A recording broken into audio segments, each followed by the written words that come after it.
Chikkamata YouTube channel ವೀಕ್ಷಕರಿಗೆ ನನ್ನ ಹೃತ್ಪೂರ್ವಕ ನಮಸ್ಕಾರಗಳು. ಸುಭಾಷಿತ. ಮಲಿನಗೊಂಡಿರುವ ಮಾನವನ ಮನಸ್ಸು ಪರಿಶುದ್ಧಗೊಳ್ಳಲು ಸಂಸ್ಕಾರ ಮತ್ತು ಸದ್ವಿಚಾರಗಳ ಅರಿವು ಇರಬೇಕು. ಬೇಕೇ ಬೇಕು. ಇಲ್ಲ ಅಂದರೆ ಮಲಿನಗೊಂಡಿರುವ ಮಾನವನ ಮನಸ್ಸು ಪರಿಶುದ್ಧಗೊಳ್ಳಲ್ಲ. ಇವತ್ತು ನಾವು ದಿನಪಂಚಾಂಗಕ್ಕಿಂತ ಮುಂಚೆ ರಾಮೇಶ್ವರದ ದೇವಾಲಯದಲ್ಲಿ ಒಳ ತೀರ್ಥಗಳಲ್ಲಿ ಎಲ್ಲೆಲ್ಲಿ ಇದೆ, ದೇವಸ್ಥಾನದೊಳಗಿರುವ ತೀರ್ಥಗಳು ಎಲ್ಲೆಲ್ಲಿ ಹೇಗಿದೆ, ಯಾವ್ಯಾವ ಥರ ಇದೆ ಅನ್ನೋದ್ರ ಬಗ್ಗೆ ತಿಳ್ಕೊಳ್ಳೋಣ. ಒಂದನೇದು ಮಹಾಲಕ್ಷ್ಮೀ ತೀರ್ಥ, ಆಂಜನೇಯ ಗುಡಿಯ ದಕ್ಷಿಣಕ್ಕೆ ಧರ್ಮರಾಜನ ಸ್ನಾನ ಮಾಡಿದ ತೀರ್ಥ ಇದು. ಸಾವಿತ್ರಿ ತೀರ್ಥ, ಆಂಜನೇಯನ ಗುಡಿಯ ಪಶ್ಚಿಮಕ್ಕೆ ಕಾಶೀಪಾರ್ ಮಹಾರಾಜನ ಶಾಪ ವಿಮೋಚನೆ ಆದ ಸ್ಥಳ. ಮೂರನೇದು ಗಾಯತ್ರಿ ತೀರ್ಥ, ಆಂಜನೇಯನ ಗುಡಿಯ ಪಶ್ಚಿಮದಲ್ಲಿ ಕಾಶೀಪಾರ್ ಮಹಾರಾಜ ಶಾಪ ವಿಮೋಚನೆ ಹೊಂದಿದ ಸ್ಥಳ. ಸರಸ್ವತಿ ತೀರ್ಥ, ಆಂಜನೇಯ ಗುಡಿಯ ಪಶ್ಚಿಮದಲ್ಲಿ ಕಾಶಿರಾಜನ ಶಾಪ ವಿಮುಕ್ತಿ ಹೊಂದಿದ ಸ್ಥಳ. ಸೇತು ಮಾಧವ ತೀರ್ಥ, ಮೂರನೇ ಮಂಟಪದ ಹತ್ತಿರ ಇರುವುದು. ಇಲ್ಲಿ ಸ್ನಾನ ಮಾಡಿದವರಿಗೆ ಲಕ್ಷ್ಮೀದೇವಿಯ ಕೃಪಾ ಕಟಾಕ್ಷ ಒದಗುವುದು ಮತ್ತು ಅವರ ಹೃದಯ ಪರಿಶುದ್ಧವಾಗುವುದು. ಗಂಧಮಾದನ ತೀರ್ಥ, ಸೇತು ಮಾಧವ ಗುಡಿ ಹತ್ತಿರ ಇದೆ. ಇಲ್ಲಿ ಸ್ನಾನ ಮಾಡಿದರೆ ಧನ ಸಮೃದ್ಧಿ ಮತ್ತು ಪಾಪ ಪರಿಹಾರವಾಗುವುದು. ಕವಚ ತೀರ್ಥ, ಸೇತು ಮಾಧವ ಗುಡಿಯ ಸಮೀಪವಿದೆ. ಇಲ್ಲಿ ಸ್ನಾನ ಮಾಡಿದವರಿಗೆ ನರಕ ವಿಮೋಚನೆಯಾಗುತ್ತದೆ.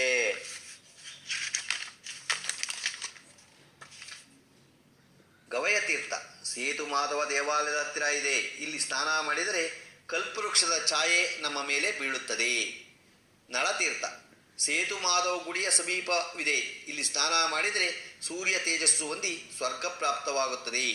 ನೀಲತೀರ್ಥ, ಸೇತು ಮಾಧವ ಗುಡಿಯ ಸಮೀಪವಿದೆ. ಇಲ್ಲಿ ಸ್ನಾನ ಮಾಡಿದರೆ ಸಮಸ್ತ ಯೋಗ ಮತ್ತು ಅಗ್ನಿಯೋಗ ಪ್ರಾಪ್ತವಾಗುತ್ತದೆ.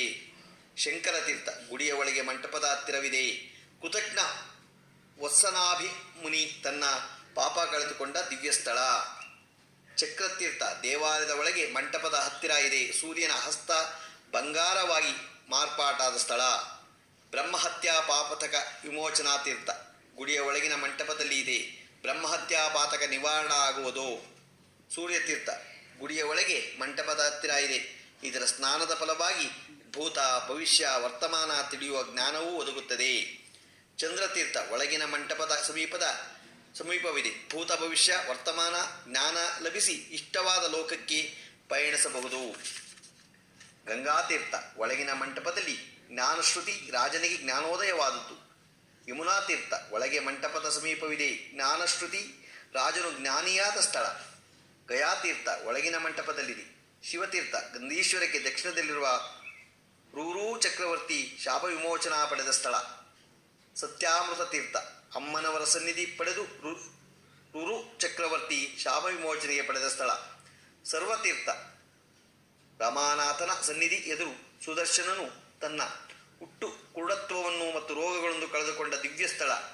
ಕೋಟಿ ತೀರ್ಥ, ಒಂದನೇ ಮಂಟಪದ ಹತ್ತಿರ ಕಂಸ ಸಂಹಾರದಿಂದ ಉಂಟಾದ ಪಾಪವನ್ನು ಶ್ರೀಕೃಷ್ಣನು ಕಳೆದುಕೊಂಡ ಪುಣ್ಯಸ್ಥಳ. ಒಟ್ಟು 22 ತೀರ್ಥಗಳ ಒಳಗಡೆ 22 ತೀರ್ಥಗಳಿದೆ. ಇದನ್ನ ನಾವು ಜಟಾತೀರ್ಥ ಬಗ್ಗೆ ಮುಂದೆ ತಿಳ್ಕೊಳ್ಳೋಣ. ಈ 22 ತೀರ್ಥಗಳ ನಾವು ಸ್ನಾನ ಮಾಡಿ ದೇವರಿಗೆ ಪಾಪವನ್ನು ಕಳ್ಕೊಂಡು ನಾವು ಅಲ್ಲಿಗೋದ್ರೆ ಬರ್ಬೋದು. ಗೊತ್ತಾಯ್ತಾ? ಈ 22 ತೀರ್ಥಗಳ ಬಗ್ಗೆ ತಿಳ್ಕೊಂಡ್ವು.